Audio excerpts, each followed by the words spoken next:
Well, I feel I should talk about the movie that I saw yesterday called Beautiful Friend, just because I don't know, it's sort of in the wheelhouse of the sort of things that are talked about around here. I had never heard of it until I heard it mentioned on some um, some horror fans YouTube site that I semi follow, or that I get her videos occasionally, and she she's some young Australian girl, um, redhead, and she said it was the title was something like three movies that it was really hard to sit through. So that piqued my curiosity, and she talked about the three movies, and the only one that sounded interesting to me to watch was the first one, called Beautiful Friend, for reasons which will soon become apparent. So I decided to go ahead and give it a try. Beautiful Friend is about, uh, well, the main character seems to be based on our Supreme Gentleman. You know who I'm talking about. There's only one. Type in, you type in type Supreme Gentleman into a search engine, and he comes up. This person whom we all know comes up.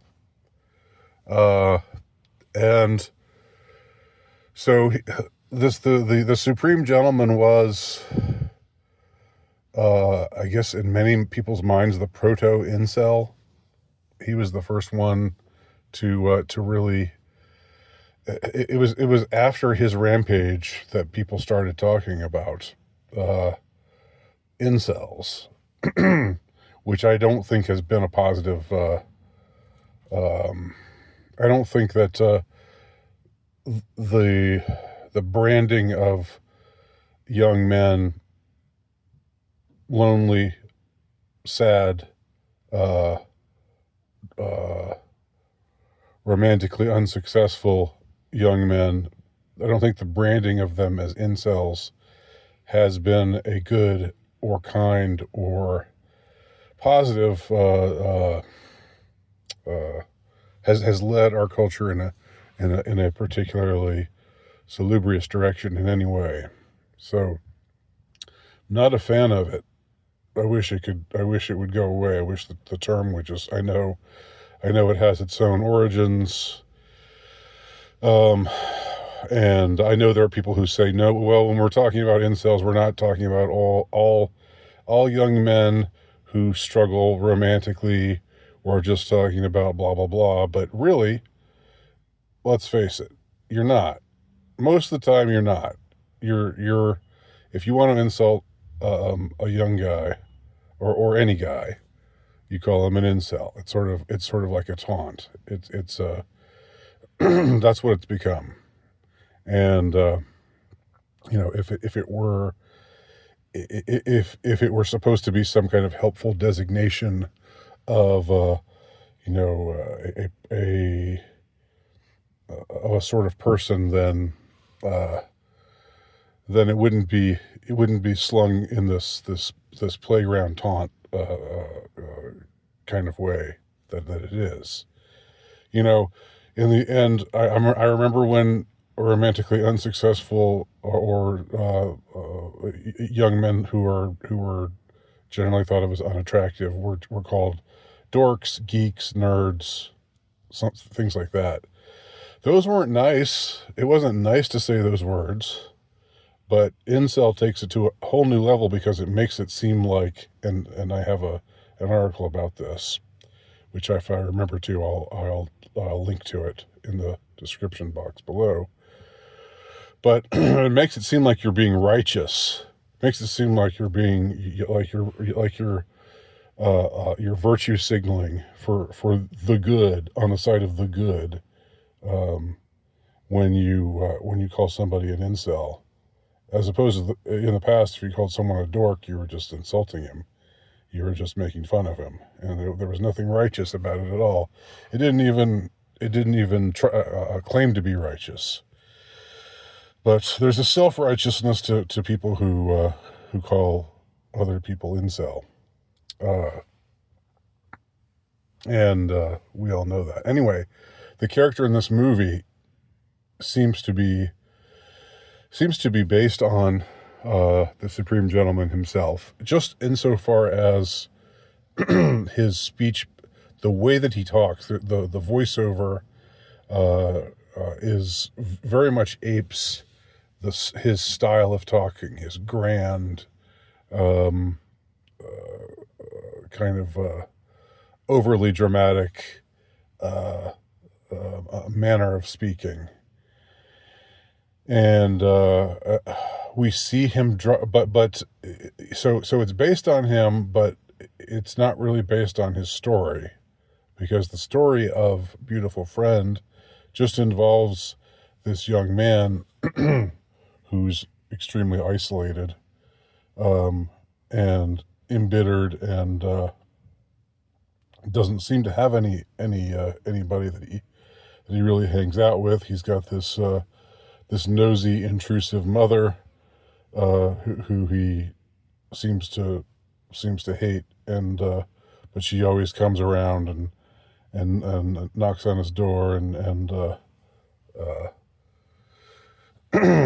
he can't get away from her. So eventually he has this van that he fits, he retrofits with some devices. He gears it up with some devices, including a chain and shackles. And eventually he sees a girl that he likes, and grabs her, and takes her away with him in his van, and they drive into the desert. And he keeps her prisoner for most of the movie. And at first she tries to fight him, and then she kind of and of course he rapes her, uh, and it's very, needless to say, very, very disturbing. Trigger warning, I guess. But he has this. Of course, he's got this delusional idea that once she gets to know him, she'll fall in love with him, and so eventually she has to adopt this strategy of getting him to think that she sympathizes with him, so that he'll eventually let her go, or let her be on her own, not be chained up all the time, and then she can make a break for it. You can see that's her strategy. And she sacrifices a lot. She has to pretend to like him, and she has to pretend to willingly have sex with him. I mean, there's another instance of what could be, I think, would legitimately called rape by coercion, just because she's again tied up, and she knows that he isn't letting her out of his sight. Even when she goes to the restroom, he has to go in there with her.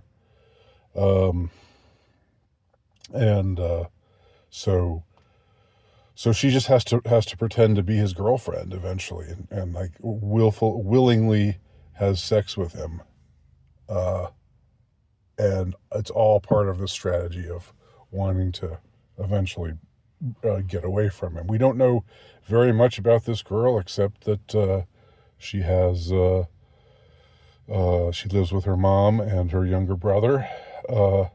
I guess the commonality between the two characters is there's an absence of fathers. Other than that, though, I would have to say that while this movie is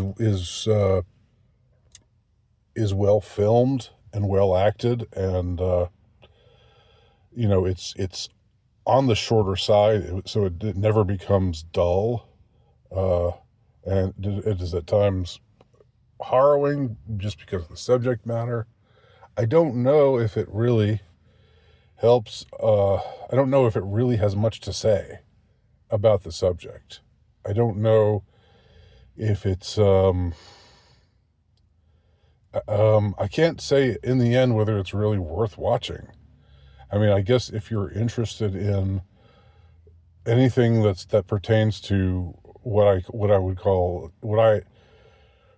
I would say I would, if I had to use the word incel, I would use it under protest. I would say anything relating to the male loneliness epidemic, which would maybe cause certain people certain young men who are at the end of their rope and maybe also sociopathic and uh, you know and have no scruples whatsoever, and are have violent and psychotic fixations to do something the likes of which this guy does. Um, I don't think there's much. By the time it's over, it's ultimately, for everything that it makes you suffer through.